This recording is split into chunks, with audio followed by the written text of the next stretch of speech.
made them coats of animal skins.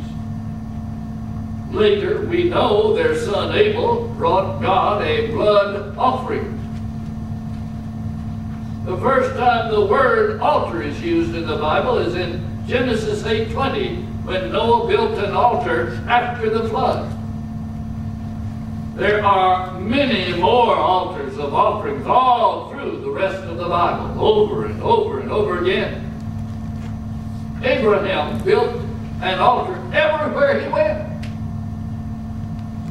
What is the purpose of the altar? Why does God instruct Israel to build one and place it outside the tabernacle so they can be able to meet Him and worship Him, have fellowship with Him, and reach heaven? Now, when you enter the tabernacle through the gate on the east side, you come first to the altar, made of acacia wood, known for its hardness and durability. I've read some commentators that said this was a very soft wood. I don't know where they got that idea. It is harder than oak.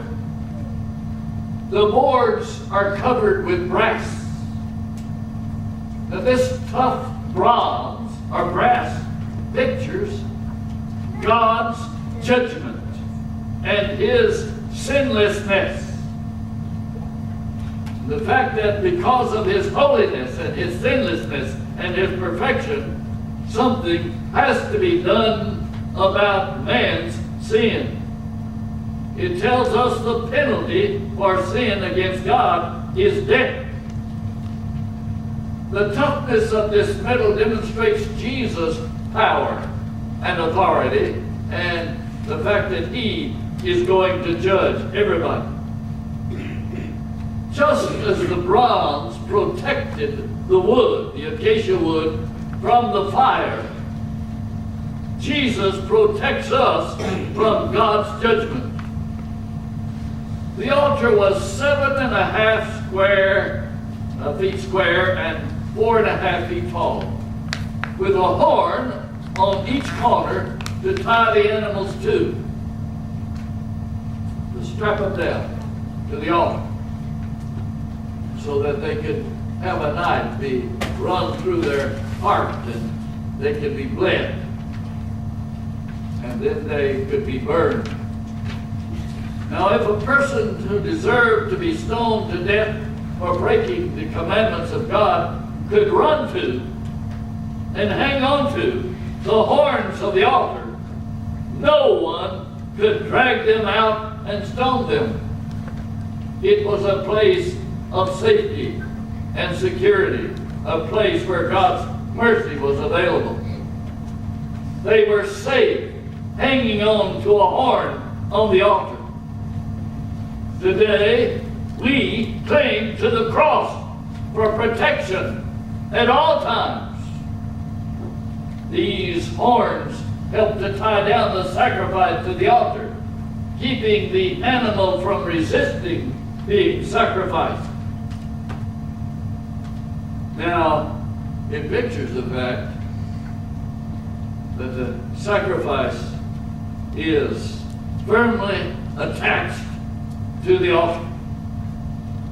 Jesus Christ never resisted.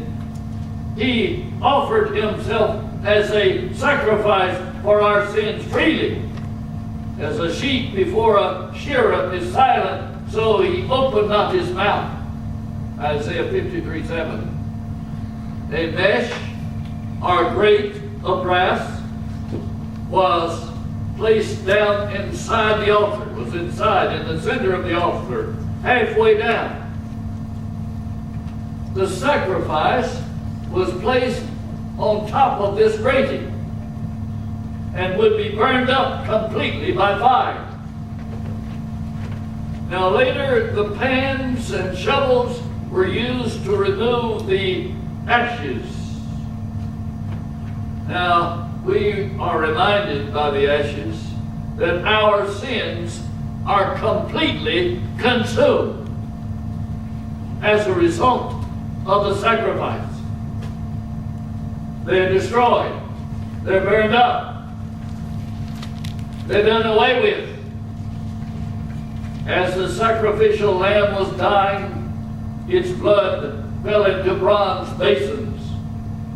The blood was used to purify the holy utensils and was sprinkled on the altar itself to make it pure. Today, Jesus' blood brings us cleansing, brings us purifying, forgiveness, peace, and fellowship with God.